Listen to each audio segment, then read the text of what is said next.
Les discours haineux, les messages incitant à la violence ont fortement influencé la paix sociale depuis les temps anciens. Nombre de facteurs encouragent ces tensions qui se sont accrues au lendemain de l'élection présidentielle de 2018. Discours qui dans un autre contexte pouvait être la blague, pouvait être la liberté d'expression, peut devenir discours de haine.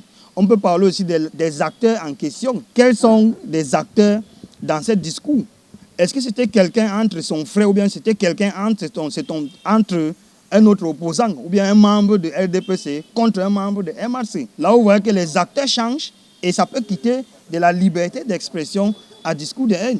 Pour établir l'unité des peuples et la liberté et les droits de l'homme, une batterie de dispositions encadre ces comportements. Cette disposition indique clairement que est puni de cette infraction d'1 an à 2 ans, de 300 000 à 1 million de francs d'amende, celui qui tient des discours haineux ou alors incite à la violence contre des personnes juste pour leur appartenance tribale. Le spécialiste en résolution de conflits indique que cette sanction double dans certains cas. Il s'agit des responsables des formations politiques, il s'agit des médias, il s'agit des fonctionnaires, il s'agit aussi des responsables religieux. Donc, à l'état actuel du code pénal camerounais ou alors du système répressif camerounais, il est à voir que les discours haineux et les discours haineux à caractère tribal sont suffisamment sanctionnés.